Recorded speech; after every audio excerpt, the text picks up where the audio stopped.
마태복음 14장 13절부터 21절까지는 말씀. 마태복음 제14장 13절에서 21절 한 절씩 우리 말씀을 교독으로 한번 읽어보겠습니다. 13절 읽겠습니다. 예수께서 들으시고 배를 타고 떠나사 따로 빈들에 가시니 무리가 듣고 여러 고을로부터 걸어서 따라간지라. 예수께서 나오사 큰 무리를 보시고 불쌍히 여기사 그 중에 있는 병자를 고쳐 주시니라. 저녁이 되매 제자들이 나와 이르되 이곳은 빈들이요 때도 이미 저물었으니 무리를 보내어 마을에 들어가 먹을 것을 사 먹게 하소서. 예수께서 이르시되 갈 것 없다. 너희가 먹을 것을 주라. 제자들이 이르되 여기 우리에게 있는 것은 떡 5개와 물고기 2마리뿐이니이다. 이르시되 그것을 내게 가져오라 하시고 무리를 명하여 잔디 위에 앉히시고 떡 5개와 물고기 2마리를 가지사 하늘을 우러러 축사하시고 떡을 떼어 제자들에게 주시매 제자들이 무리에게 주니 다 배불리 먹고 남은 조각을 12바구니에 차게 두었으며. 다 같이 읽겠습니다. 먹은 사람은 여자와 어린이 외에 5,000명이나 되었더라. 아멘. 우리가 잘 아는 오병이어의 기적 사건입니다. 오병이어의 기적은 베스다 광야에서 그 어린아이의 작은 정신 도시락 보리떡 5개 물고기 2마리를 가지고 남자만 5,000명 어린아이와 또 부녀자들을 포함하면 한 2만 명 가까이 될 것이다 라는 예측을 하는 사건인데 남자만 5,000명을 먹이는 기적의 사건입니다. 이 오병이어의 기적 사건은 마태, 마가, 누가, 요한복음에 다 소개되고 있습니다. 요한복음에만 소개되는 그런 예수님의 기적 사건도 있고 그리고 마태, 마가, 누가복음에만 소개되는 기적 사건들도 있고 마태복음에만 또 마가복음에만 누가복음에만 소개되는 그런 기적 사건들이 있는데 이 오병이어의 기적 사건은 마태, 마가, 누가, 요한복음 4복음서에 다 기록되어 있는 거예요. 이것을 보면 이 오병이어의 기적 사건은 그 당시 예수님이 계셨을 때 예수님을 통해서 많은 기적들이 있었지만 이 오병이어의 기적 사건은 예수님이 계시던 그 당시에도 충격적인 사건이었던 것 같습니다. 너무너무 놀라운 사건이었던 것 같습니다. 사실 예수님의 생애는 이 오병이어의 기적 사건을 기점으로 이제 전반기, 하반기로 나눠지는 거예요. 이때부터 예수님은 이제 십자가를 져야 한다. 예루살렘으로 올라가서 십자가를 져야 한다. 지금까지는 예수님께서 앞으로 이 하나님의 구원 사역을 계승시킬 그 구원 사역을 세상 사람들의 세상에 알리고 전하는 어떤 일꾼들을 세우는데 여기에 초점이 맞춰 있었다면 제자들을 훈련시키는 여기에 초점이 맞춰 있었다면 이 오병이의 기적 사건 이 사건을 기점으로 이제 예수님의 초점은 십자가입니다. 예수님이 이 땅에 오신 궁극적인 목적 인간의 죄를 위해서 십자가에 못 박혀 죽으시는 사건 여기에 초점이 맞춰서 예수님은 이제 사역을 하시는 거예요. 그러니까 오병이어의 이 기적 사건은 예수님의 생애에서도 어떤 전환점을 이루는 사건이었고 그리고 예수님이 계실 그 당시에도 충격적인 사건이었고 예수님의 제자들 마태, 마가, 누가, 요한 예수님의 제자들에게도 이 사건은 엄청난 사건이었습니다. 그래서 마태, 마가, 누가, 요한이 다 소개할 정도의 사건이었습니다. 오늘 이 예수님의 이 기적, 오병이어의 기적, 이 기적 사건 참 놀랍고 충격적인 이 사건이었는데 여기에 이 사건을 통해서 기적이 일어날 수 있었던, 이 기적이 일어났던 몇 가지 비결, 몇 가지 사실을 우리가 여기서 보면서 우리가 이 사건을 통해서 우리에게 큰 그런 은혜, 또 도전, 교훈이 될 수가 있습니다. 첫 번째, 이 기적, 이 오병이의 기적, 충격적인, 그 당시의 충격적인 사건, 이 기적은 예수님에 의해서 일어난 거예요. 예수님이 행하신 사건이라는 것입니다. 예수님이 행하신 기적. 기적이 일어나는 곳에는 언제나 예수님이 계셨습니다. 기적이 일어나는 곳에는 언제나 예수님이 계셨습니다. 예수님이 계시는 곳에는 언제 어느 때든지 기적이 일어났습니다. 언제 어느 때든지 기적이 일어났습니다. 예수님이 가시는 곳, 예수님이 머무시는 곳, 예수님이 계시는 곳에는 기적이 일어나는 거예요. 왜? 예수님이 하나님이시기 때문에. 하나님이시기 때문에 기적이 일어나는 거예요. 다양한 기적들이 일어나는 거예요. 여러분, 지금은 예수님이 육신의 몸을 가지고 이 땅에 계시는 분이 아니에요. 영으로 이 땅에 오셔서 계시는 분입니다. 영으로 이 땅에 오신 거룩한 성령님, 보혜사 성령님, 예수님이신 보혜사 성령님, 그 보혜사 성령님이 가시는 곳, 머무시는 곳, 계시는 곳에는 기적이 일어날 줄로 믿으시기 바랍니다. 기적이 일어납니다. 이 오병이의 기적, 예수님이 이 기적을 행하신 거예요. 예수님에 의해서 이 기적이 일어난 거예요. 이런 놀라운 기적, 이런 충격적인 기적도 예수님에 의해서 일어나는 거예요. 예수님이 계시는 곳, 가시는 곳, 머무시는 곳, 어디서든지 기적이 일어나는 거예요. 지금도 마찬가지입니다. 지금 예수님이 육신의 옷을 입고 인간으로서 이 땅에 계시는 분은 아니에요. 영으로 이 땅에 오셔서 계시는 분이에요. 보혜사 성령님, 또 다른 보혜사 영으로 이 땅에 오신 예수님, 그 예수님이 이 땅에 오신 거예요.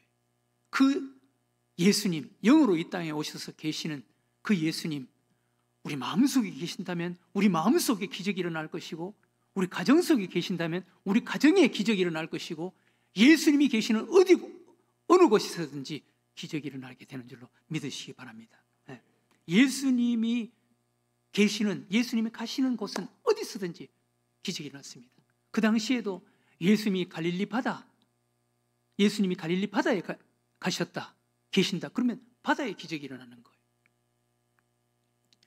예수님이 가나 혼인 잔치집에 가셨다. 거기 계신다. 그러면 거기서도 기적이 일어나는 거예요. 거기에 기적이 일어나는 것입니다. 예수님 38년 동안 예루살렘 성전,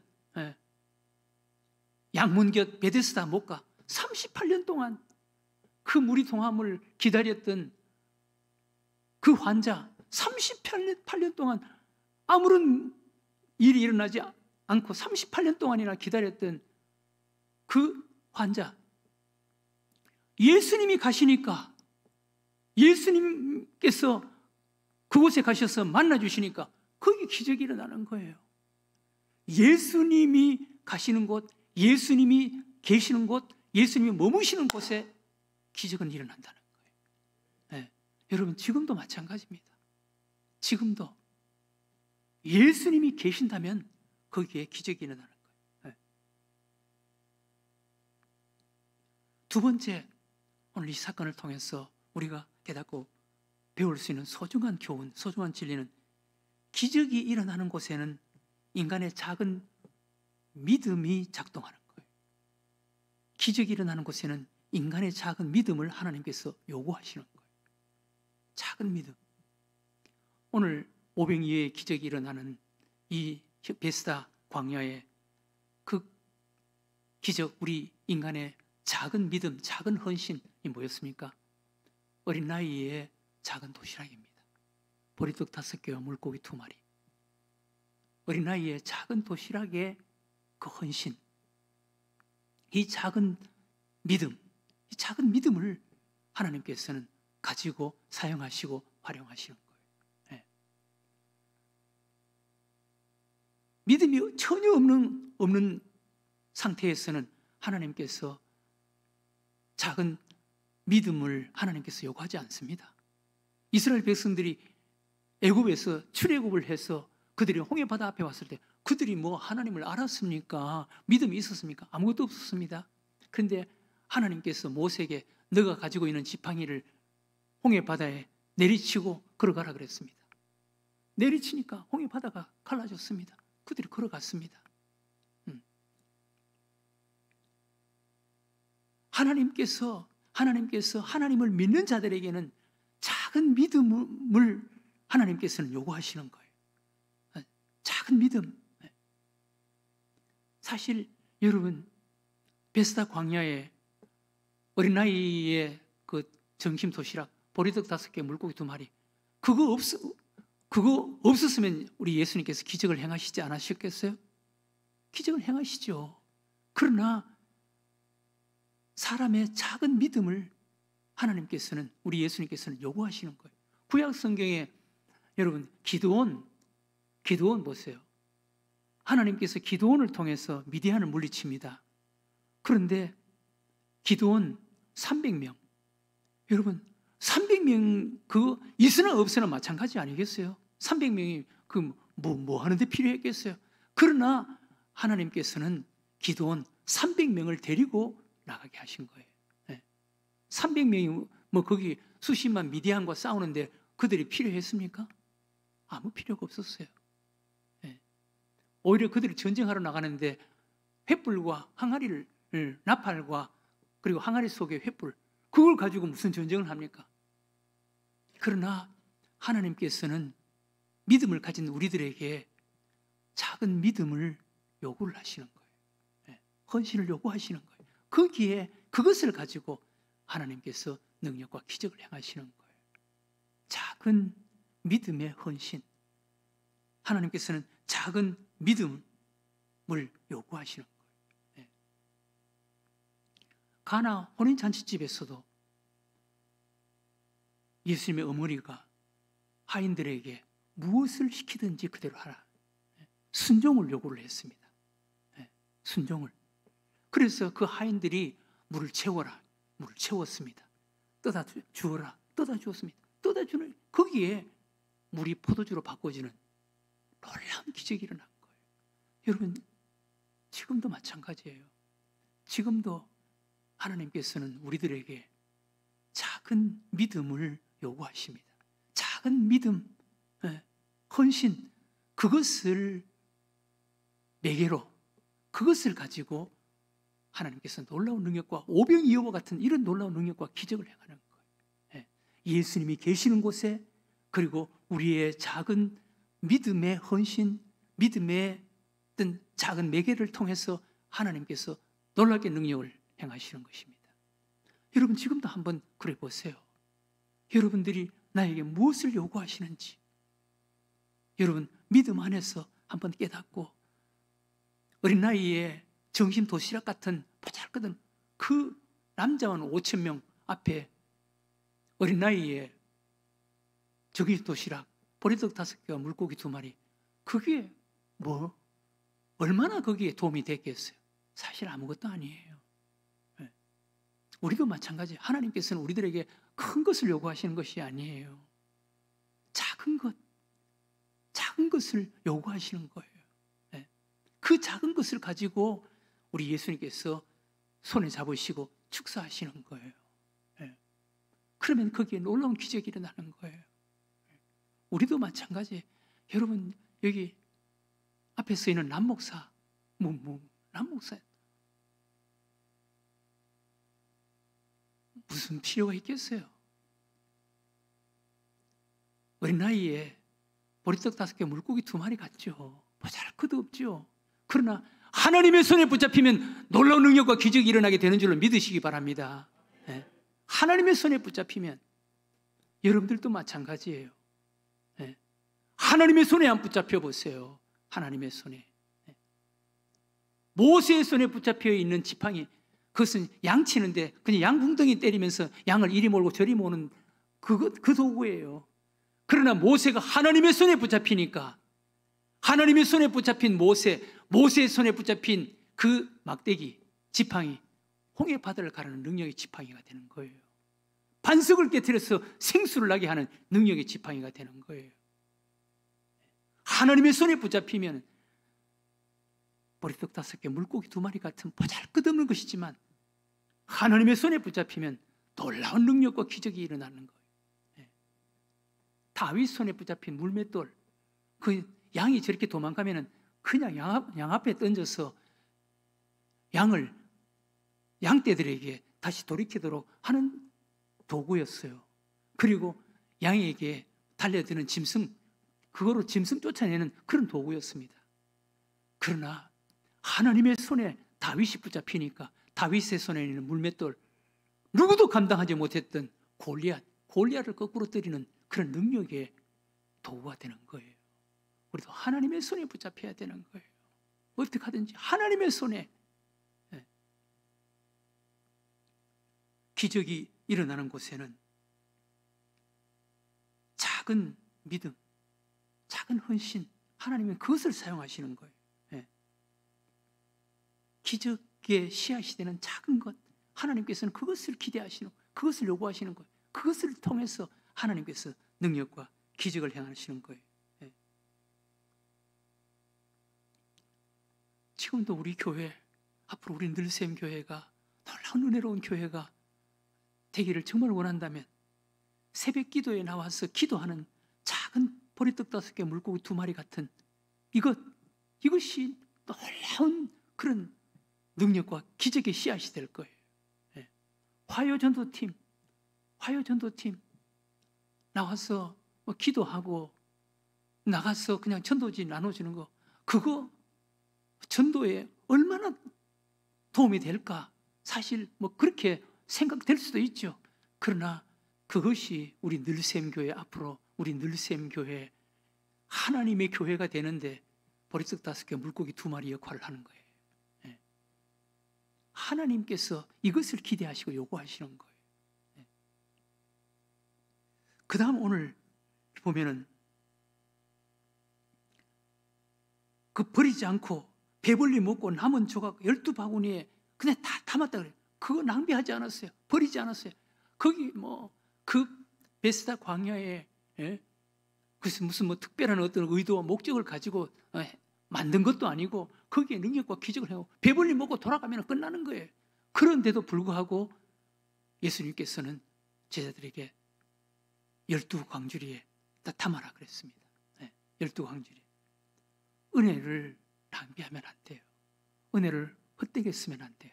은혜를 소중하게 여겨야 되는 거예요. 하나님의 은혜를 낭비하면 안 돼요. 하나님의 은혜를 헛으로 생각하면 안 돼요. 은혜를 은혜로 귀하게 여길 줄 아는. 여러분 하나님께 은혜 받았습니까? 많이 받지 않았습니까? 은혜를 감사할 줄 알아야 돼요. 소중히 여길 줄 알아야 돼요. 귀하게 여길 줄 알아야 돼요. 그거 낭비하면 안 돼요. 그거 헛으로 여기면 안 돼요. 하나도 버리지 마라. 부스러기라도 주어라. 부스러기라도 주어라. 먹고 남더라도 귀하게 여겨야 되는 거예요. 하나님의 은혜를 귀하게 여겨야 돼요. 하나님의 은혜를 귀하게 여겨야지.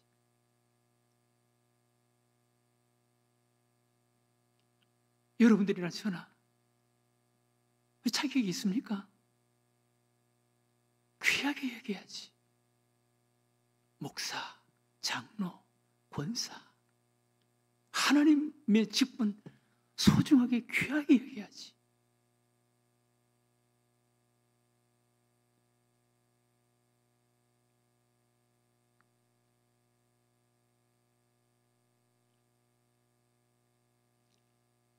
은퇴하시는 분들이 계셔서 이런 말을 하기가 참 부담스럽습니다만, 제 친구 장로님 한 분은 은퇴하는데 나 같은 자를 장로로 세워서 큰 과오 없이 이번에 은퇴를 하게 됐다.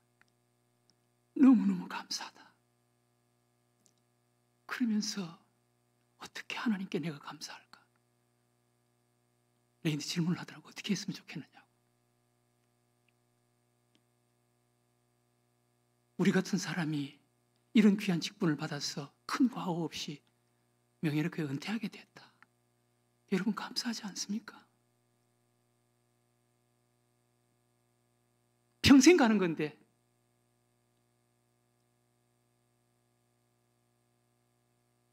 헛되이 여기지 말아라. 헛되이 여기지 말아라.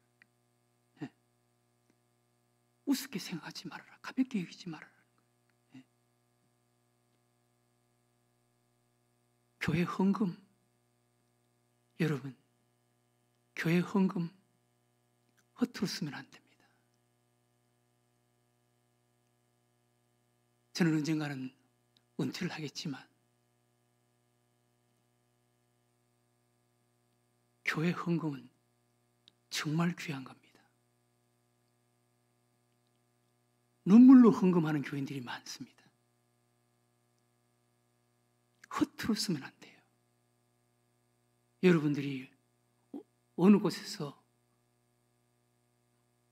봉사하고 쓸 때라도 헌금을 귀하게 여겨야 돼요. 물질을 소중하게 여겨야 돼요. 함부로 쓰면 안 돼요. 네 거냐 내 거냐. 그건 언젠가는 하나님께 버림받습니다. 교회도 하나님께 버림받습니다.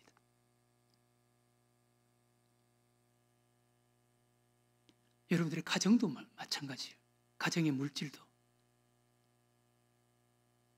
소중히 여겨야 됩니다. 내가 물질을 소중하게 여기지 않으면, 귀하게 여기지 않으면 언젠가는 그 물질에 버림받습니다. 하나님께서는 하나님의 은혜를 헛되이 여기지 말라는, 가볍게 여기지 말라는 거예요. 소중하게 여기라는 거예요. 소중하게. 무엇이든지 여러분 소중하게 여기세요. 소중하게.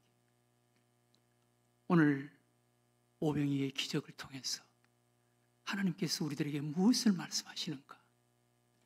오병이의 기적, 충격적인 기적이었지만 예수님께서 행하신 기적이었다. 예수님이 가시는 곳, 머무시는 곳, 계시는 곳에 기적이 일어난다. 지금도 마찬가지예요. 영으로 이 땅에 오신 예수님, 나에게 찾아오신 예수님, 우리 교회에, 우리 가정에, 내 안에 계시는 예수님, 그분에 의해서 지금도 기적은 일어납니다. 그런데 그 기적, 작은 믿음을 요구하시는 거예요. 우리 예수님께서는 그 작은 믿음을 매개로 해서 사용하시는 거예요. 그리고 은혜를 가볍게 여기지 말아라.